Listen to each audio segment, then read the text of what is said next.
오늘 말씀을 보면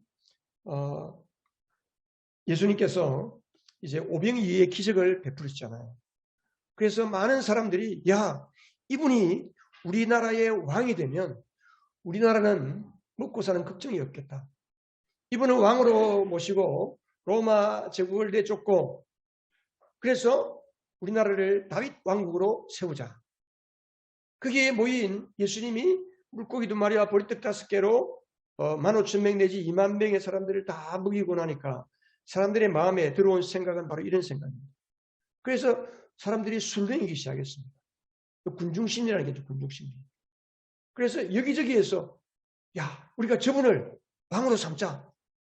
그래서 예수님을 억지로 왕으로 삼으려는 움직임이 그들 가운데 이렇게 술렁이기 시작했습니다. 이것을 아시고 예수님께서 얼른 제자들을 너희들은 빨리 저 밑에 해변가로 내려가서 배를 타고 건너편으로 가라. 그리고 예수님은 그날 밤에 무리를 다 흩어보내시고 혼자 산으로 기도하러 가셨습니다.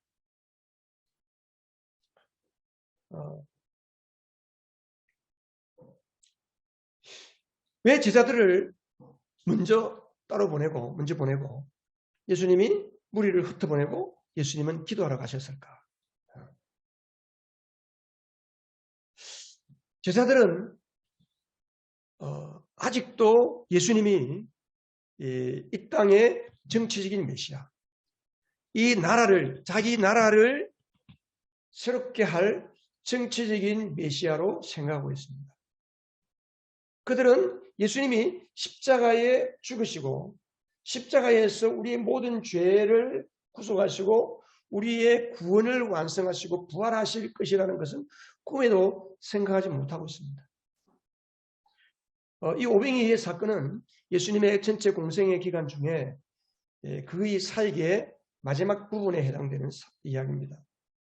그래서 이 사건 이후에 예수님께서 조금 있다가 이제 제자들을 데리고 마태복음 16장에 가면, 이건 마태복음 14장에 나오는 이야기잖아요. 마태복음 16장에 가면 그들을 가이사라 빌립보라는 곳으로 데리고 가서 너희들이 나를 누구라고 하느냐 그러면서 예수님께 대한 신앙 고백을 들으시고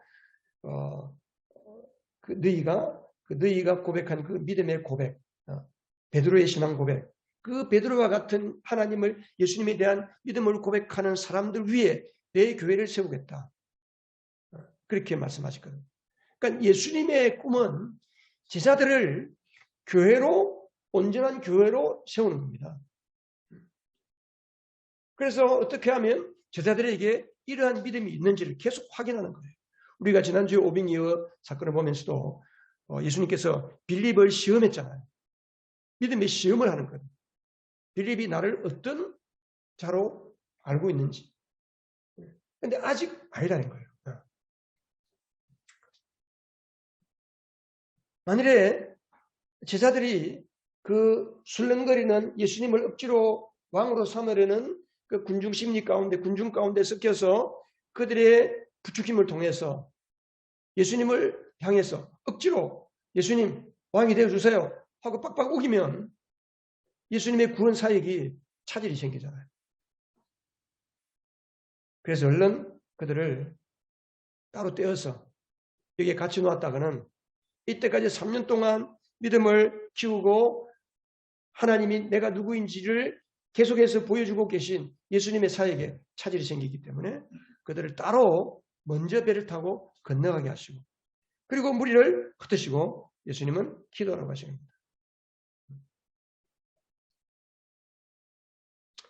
우리는 세상 가운데 살아야 됩니다. 교회는 세상의 소금이고 세상의 빛입니다. 세상 속에서 녹아져야 되고 세상 속에 들어가서 빛을 발해야 됩니다. 그럼에도 불구하고 우리의 믿음이 온전하지 못하면 세상 속에 들어가서 세상의 역공격을 받습니다. 여러분 삼투압작용 알죠? 삼투압작용. 삼투압작용은 어떤 원리예요?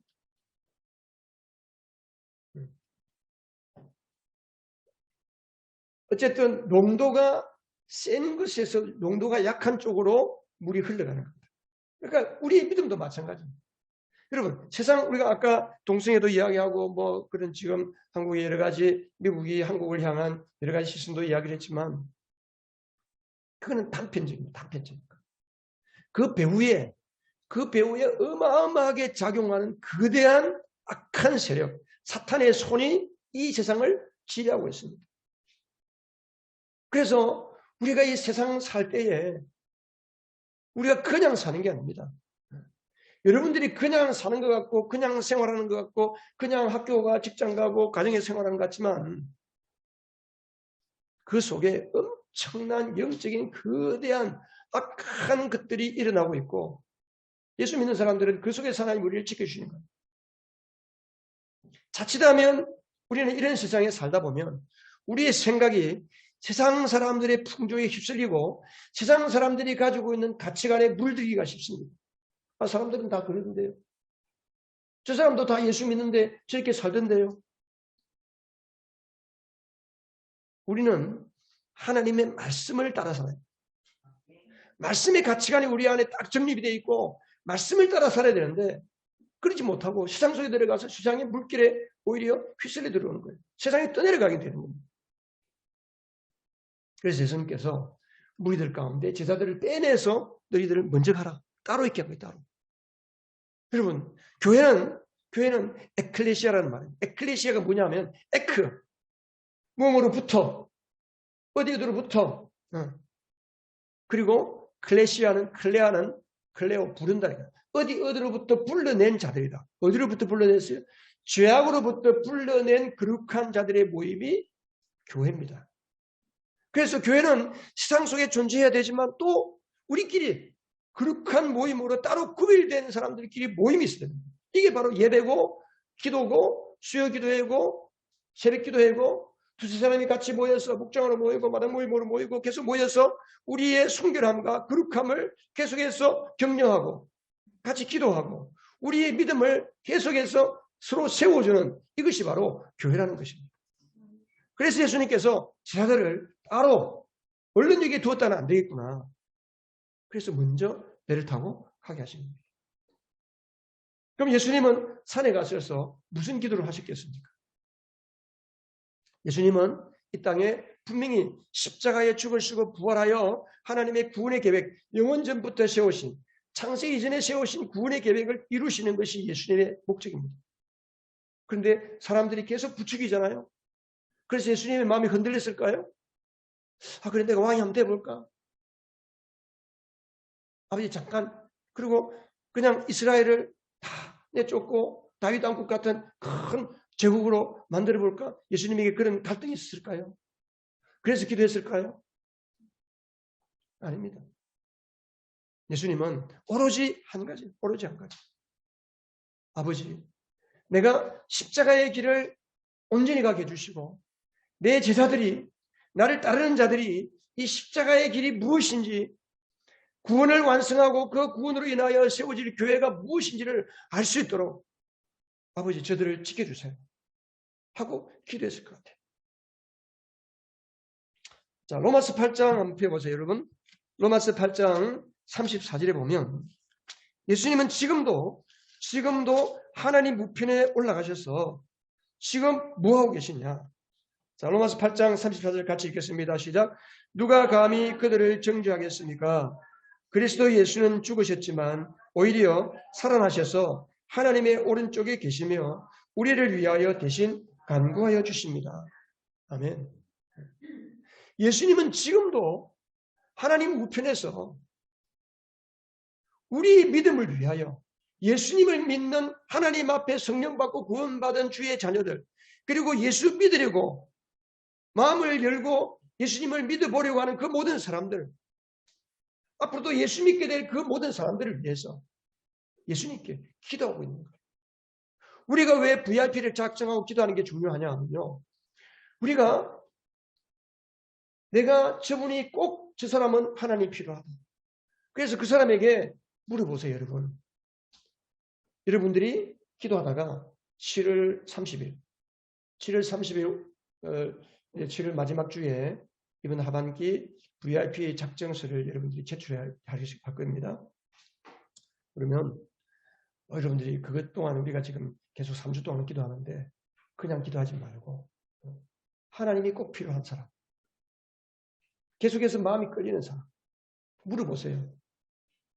혹시 내가 모르는 도무지 해결할 수 없는 그러나 꼭 해결되어야 하는 그런 어려운 문제가 뭔지 혹시 내가 그것을 위해서 기도해 줘도 되는지 물어보세요. 웬만한 여러분하고 관계가 되어 있는 사람들은 늘 만나는 사람들은 이런 기도 해달라고 이야기할 수 있을 거예요. 우리가 그 기도를 가지고 기도하는 거예요. 우리가 기도할 때에 우리의 기도는 하나님 앞에 천사들이 우리의 기도를 가지고 하나님 앞으로 올라간다 그래서 성경에 보면 여러분 각자에 있는 천사들이 우리의 기도를 대접에 담아다가 하나님 앞에 가지고 올라가는 거예요. 그럼 예수님이 우리의 기도를 보시고 그 기도를 가지고 아버지 앞에 아버지 예언교회 아무개가 지금 누구를 혹 예수님께로 우리에게로 하나님의 백성 하나님의 자녀 삼기 위해서 기도하고 있습니다. 그 사람에게 이런 문제가 있는 것 같은데 이런 문제를 해결해 주십시다. 도와주세요. 기도하는 거예요. 그러면 하나님께서 오케이 결제. 그러면 그 삶에 기적이 나타나는 거예요. 도무지 되지 않을 거 생각했던 일들이 막 기적이 생기니까 우리는 그간에 계속 물어봐야 되죠. 내가 기도하고 있는데 혹시 어떻게 됐어요? 또 만날 때마다 내가 기도하고 있는데 어떻게 됐어요? 그러면 문제가 해결됐다고. 이렇게 됐다고. 우리가 아무 말 안 하고 있으면요. 우연하게 그냥 된 줄로 생각해요. 그래서 제가 늘 물어봐야 돼. 그래서 하나님이 해주셨습니다. 그럴 때 그들이 눈이 열리는 거예요. 하나님이 정말 계시는구나. 그래서 기도가 되는 거예요. 예수님은 지금도 하나님 보좌 우편에서 우리를 위하여 기도하고 계시는 하나님이십니다. 우리를 돕고 계시는 하나님이십니다. 우리의 중보자이십니다.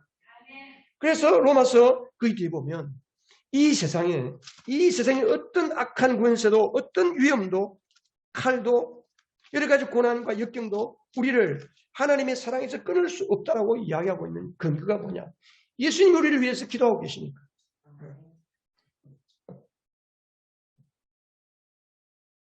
그런데 제자들이 이제 배를 타고 내려와서 지금 갈릴리 바다를 가고 있잖아요.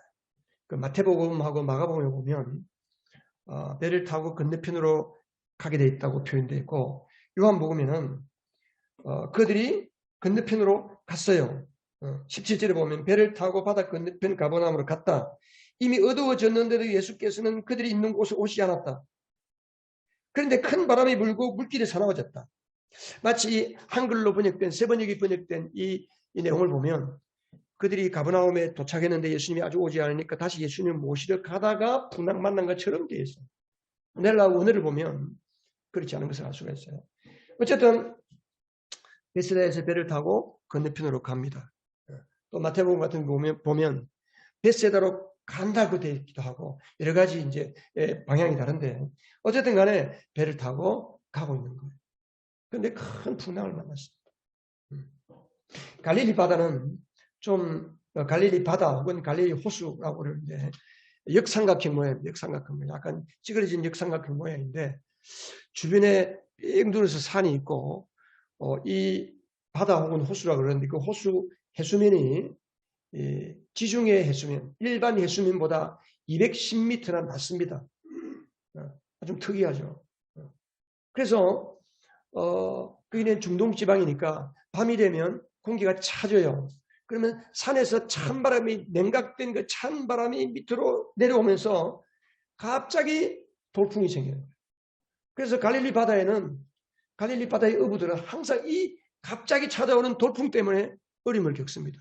오늘도 마찬가지입니다. 오늘도 제자들이 배를 타고 가는데 갑자기 돌풍이 불고 풍랑을 만났습니다. 아무리 노를 지어도 배가 가지를 못합니다. 큰 파도가 바다 위로 배 위로 덮칩니다. 이렇게 큰 배였는지 모르지만 어쨌든 예전에는 기관이 없으니까 그 엔진이 없으니까 돛담배니까 돛을 달고 노를 젓고 가잖아요. 계속 풍랑 속에서 빙글빙글 돌기만 하고 아무렇게나 이렇게 배가 원하는 곳으로 가지를 않는 거예요.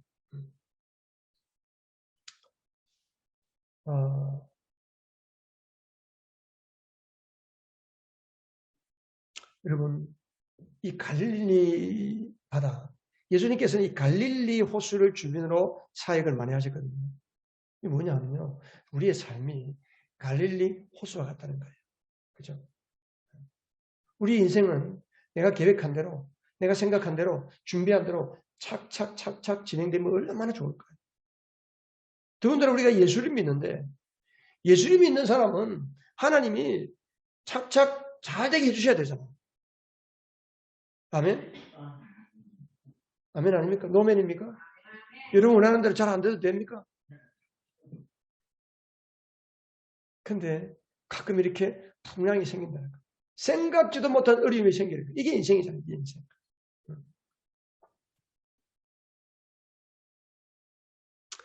생각지도 못한 질병이 찾아오고, 제가 지난주에 우리 목사님들한테 들었는데 50대 목사님인데 금요 심야 기도회 마치고 나오다가 과로사하셨다는 거예요.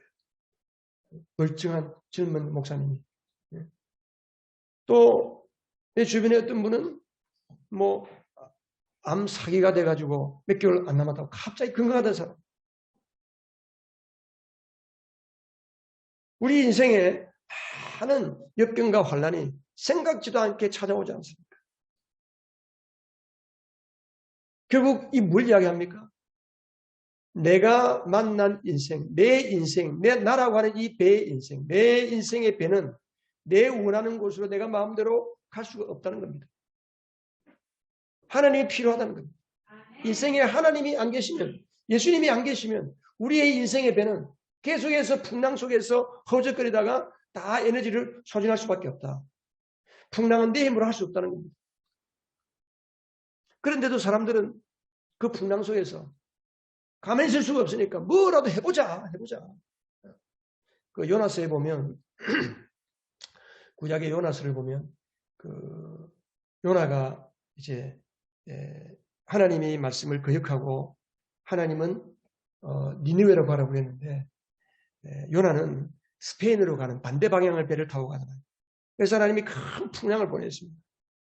그 옆에 사람들이 갑자기 풍랑이 닥치니까 배에 있는 모든 화물 다 던져버리고 모든 장비 다 던져버리고 살려고. 우리 인생에 풍랑이 만나면 이렇게 될 수 있는 거죠. 그런데도 하나님을 찾지 않아요. 그런데도 예수님께 오지를 않아요. 내 힘으로 한번 해보겠다는 거예요. 그래도 내 방식으로 한번 해보겠다는 거예요. 힘만 들고 고생만 하는 거예요. 그러면서 걱정은 걱정대로, 근심은 근심대로, 힘은 힘대로 들고 내 삶이 피곤해지는 거예요. 이거는 개인도 그렇고 교회도 마찬가지입니다. 국가도 마찬가지입니다. 그러면 우리가 해결할 수 있는 해결책이 없을까요? 예수님께서 기도하는데 마가복음에 보면 기도하는데 제자들이 바다 가운데서 풍랑으로 고생하는 것이 보인 거예요. 예수님께서 기도하다가. 그래서 저들을 가만뒀다가는 큰일 나겠구나. 배가 뒤집어지겠구나. 그래서 예수님이 급히 서둘러서 제자들에게 달려가는 거예요.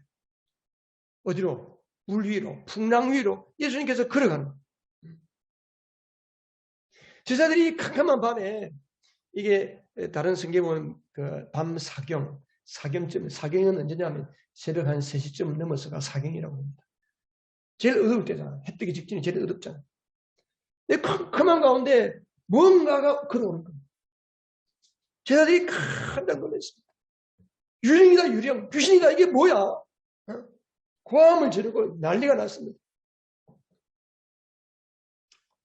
근데 이제 예수님께서 뭐라고 그래요? 예수님께서 보면 나다, 20절에 나다, 두려워하지 마라. 나다, 두려워하지 마라. 여러분이 풍랑을 만났습니까? 어려움을 만났습니까? 예수님을 믿고 있는 사람, 예수님을 모시고 있는 사람은 풍랑 속에 예수님이 계십니다. 그런데 제자들은 풍랑만 봤기 때문에 예수님을 못 본 거예요. 그래서 제자들이 예수님을 보고도 예수님인지 못 알아보고 오래오래 고함을 지르고 두려워서 벌벌 떨고 힘들어하는 거예요. 마가복음 6장에 보면 불과 몇 시간 전에 오병이어의 기적을 베풀었음에도 불구하고 그 예수님을 그들은 까마득히 잊어버리고 있었다 그랬어요. 마음이 무디어지고 믿음이 무디어지고 예수님을 바라보는 눈이 무디어졌기 때문에 그 캄캄한 밤중에 자기들을 향해 찾아온 예수님을 보지를 못하는 거예요. 그래서 그들은 두려움에 사로잡힌 겁니다.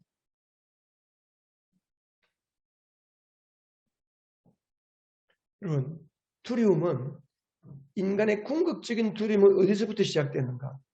그것은 창세기 3장에 보면 아담과 하와가 하나님의 말씀을 거역하고 선악과를 따먹고 난 뒤에 하나님이 두려워서 나무 뒤에 숨었다 그랬습니다. 사람들이 가지고 있는 궁극적인 두려움, 사람들마다 근원적인 두려움이 다 있습니다. 어떤 문제를 만났기 때문에 두려움이 아니고 그냥 두려움이 있는 거예요. 마음속에 그냥 두려움이 있는데 그 두려움, 근원적인 두려움, 알 수 없는 두려움, 왜 내가 괜히 두렵지? 아무 일도 없는데 왜 괜히 두렵지? 그 두려움은 하나님을 떠난 두려움. 다시 말하면 하나님의 심판에 대한 두려움. 모든 사람들이 다 가지고 있습니다.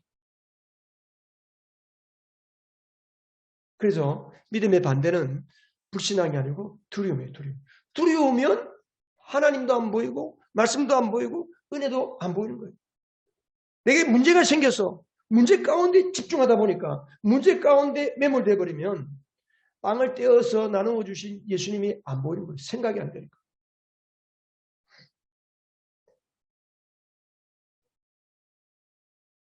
결국 이게 뭡니까? 불과 몇 시간 전에 일어났던 그 놀라운 기적의 현장, 은혜의 현장. 정말 예수님은 놀라운 분이시구나. 모세가 하늘에서 만나를 내린 줄 알았더니 그 만나를 모세가 내린 게 아니고 바로 하나님이신 예수님께서 내리셨구나. 우리도 우리 인생의 만나는 하나님이 주시는구나. 그 믿음은 온데간데 사라져버리고 풍랑 가운데서 허덕거리다 보니까 믿음의 눈이 다 감겨버려요. 그러니까 기적의 사건과 오늘 나의 문제의 사건이 서로 연결이 안 되는 거예요. 다 끊어져 버린 거예요. 우리 삶이, 우리 믿음이 우리가 현실에서 어려움을 겪고 문제가 생기면 힘들어하고 고달파하고 괴로워하고 왜 그럴까요? 예수 믿는 사람 속에 왜 예수 믿는 사람의 가정의 문제의 삶에 문제가 생길 때 우리가 힘들어지고 괴로워하고 고통하고 하나님이 계신지 안 계신지 의심이 들고 왜 그럴까요? 내가 받은 은혜하고 오늘의 삶을 연결을 못하는 거예요. 여러분, 오늘 예배 가운데 받은 은혜를 한 주간 동안 계속 여러분 삶 속에 그 은혜가 이어지기를 축복합니다. 내가 받은 그 구원, 내가 예수 그리스도의 은혜로 말미암아 내 악한 죄, 지옥 아래목에 들어갈 수밖에 없었던 내가 예수님의 은혜로 구원받았구나. 그 구원의 감사와 감격이 여러분 삶에 계속해서 관통하고 계속해서 이어지기를 축복합니다. 우리 삶에 반드시 이어져야 할 그 줄이 뭐냐?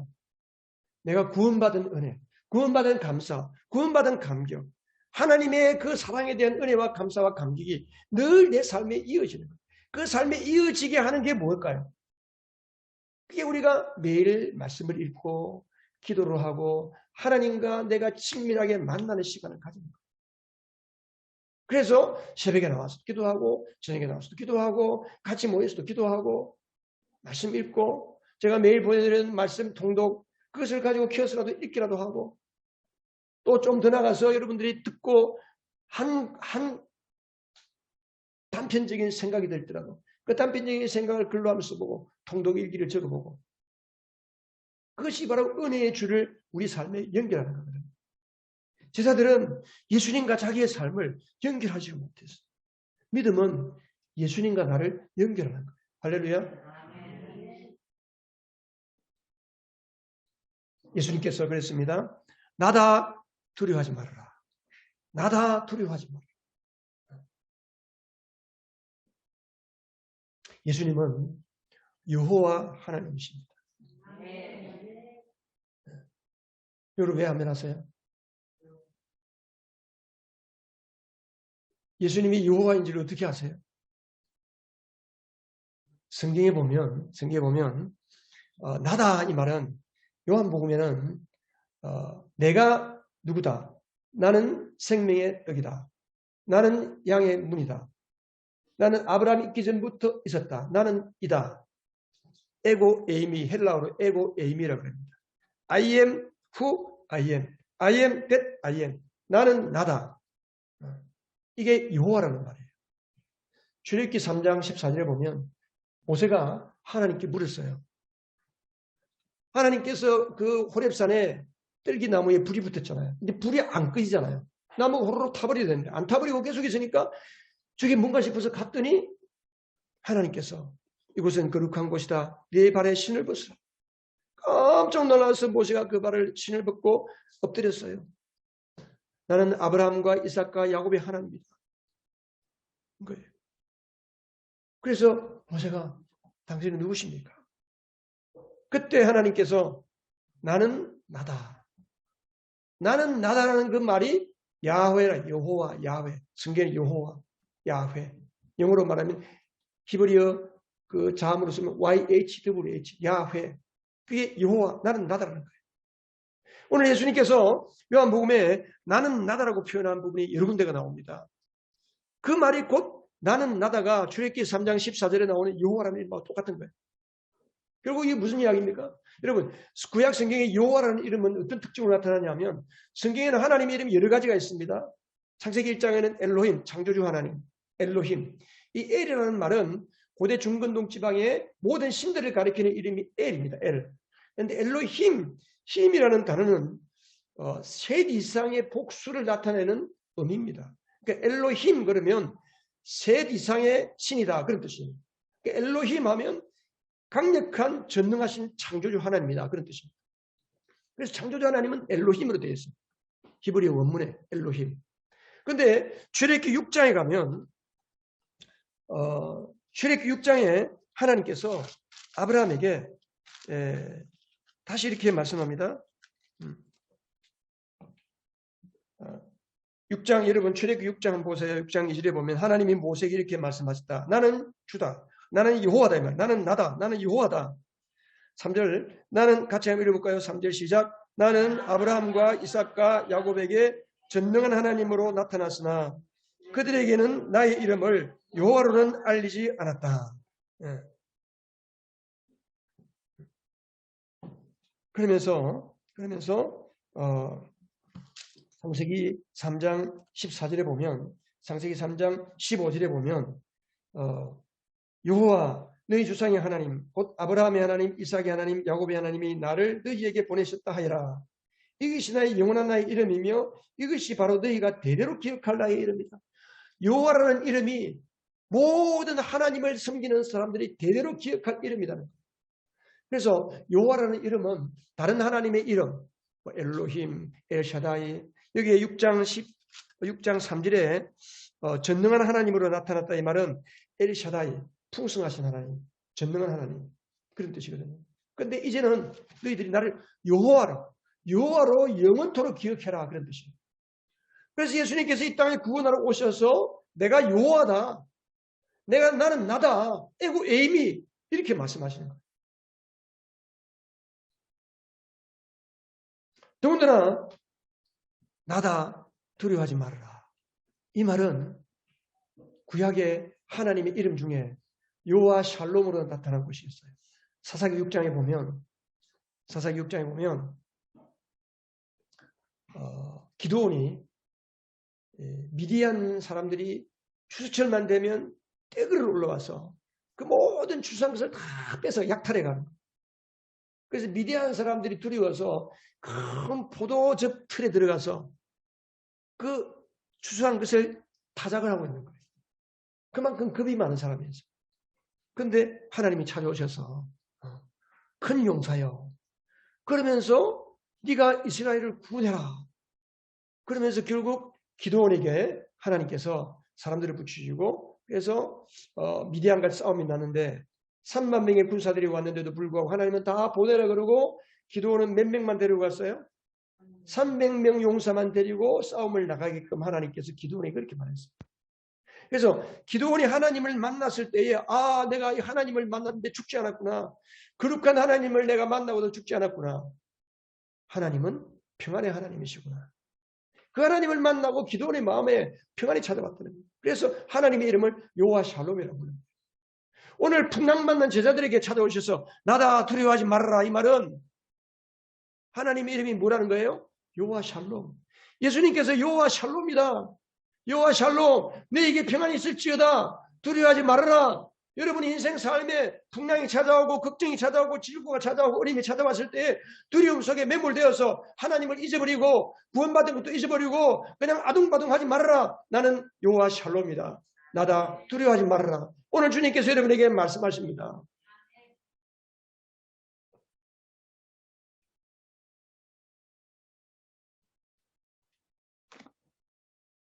그들이 아직 성령을 받지 않았기 때문에 제자들이 성령 받지 않았기 때문에 문제만 만나면 항상 이렇게 아둥바둥하고 허겁지겁하고 예수님이 체포당하니까 다 도망쳐버렸잖아요. 그런데 성령 받고 나니까 그들이 어떻게 받겠습니까? 그들의 삶이 풍랑이 일어날 때 그들의 힘으로 감당할 수 없는 역경이 찾아왔을 때 그들은 대처하는 방법이 완전히 달라졌습니다. 사도행전에 가면 사도행전 4장과 사도행전 계속 넘어가 보면 그들에게 큰 역경이 찾아옵니다.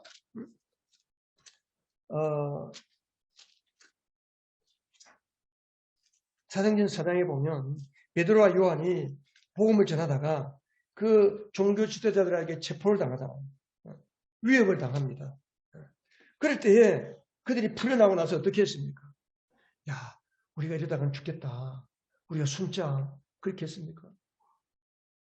성령 받기 전에 지금 오늘 요한복음에 나오는 제자들의 모습 같으면 그랬을 거예요. 걱정하고 근심하고 두렵고 떨리고 어떻게 할까 그랬을 거예요. 근데 성령을 받고 나니까 그들이 어떻게 바뀌었습니까? 모여서 기도를 하는 거예요. 기도를 하는 거예요. 사도행전 4장 24절에 가면 동료들은 이 말을 듣고 그러니까 요한과 베드로가 풀려나서 그들이 어떻게 위협을 당하고 어떻게 고난을 당했다는 사실을 듣고서 다 같이 하나님께 부르짖었다. 하늘과 땅과 바다와 그 안에 있는 모든 것을 지으신 주님. 그러면서 계속 기도하고 30절에 보면 29절 주님 이제 그들의 위협을 내려다보시고 주님의 종들이 참으로 담대하게 주님의 말씀을 말할 수 있게 해주십시오. 그리고 주님의 능력에 손을 뻗치시어 병을 낫게 해주시고 주님의 거룩한 종 예수의 이름으로 예수 이름의 표징과 놀라운 일들이 일어나게 해주세요. 31절 같이 읽습니다. 시작. 그들이 기도를 마치니 그들이 모여있는 곳이 흔들리고 그들은 모두 성령으로 충만해서 하나님의 말씀을 어떻게 했다고요? 담대히 말하게 되었다. 여러분 성령 받고 구원받은 자는 하나님의 성령이 우리 안에 계십니다. 예수님을 마음에 모셔드리고 세례받고 성령을 선물로 받은 사람들은 우리 안에 주님이 계시고 성령이 계십니다. 여러분 풍랑을 만났습니까? 문제를 만났습니까? 여러분의 삶에 근심이 있습니까? 앞으로 살아갈 것이 두렵습니까? 여러분 안에 계신 성령님을 의지하십시오. 기도하십시오. 여호와 샬롬으로 찾아오신 주님을 붙드시기 바랍니다. 그럴 때 제자들처럼 기도를 마치니까 모인 곳이 흔들리고 지진이에요. 기도하고 나면 하나님이 땅을 흔들어버려요. 그리고 담대하게 하나님의 말씀을 전하는 겁니다. 여러분 풍랑은 주님이 우리 곁에 계시다는 사인입니다. 기도하라는 사인입니다. 하나님이 여호와 샬롬, 예수 그리스도께서 여호와 샬롬이라는 증거입니다. 우리가 주님과 연결하는 끈을 놓지 말고 풍랑 만났을 때, 어려움 만났을 때 지금도 나를 위해 기도하시고 나를 위해 중보하시고 나를 찾아오셔서 평안을 주시고 나에게 능력을 주시고 땅을 진동하게 하시고 여러분의 삶을 흔들어서 평안을 주시고 형통한 길로 인도하시는 주님을 붙잡는 믿음의 사람들 다 되시기를 주님의 이름으로 축복합니다.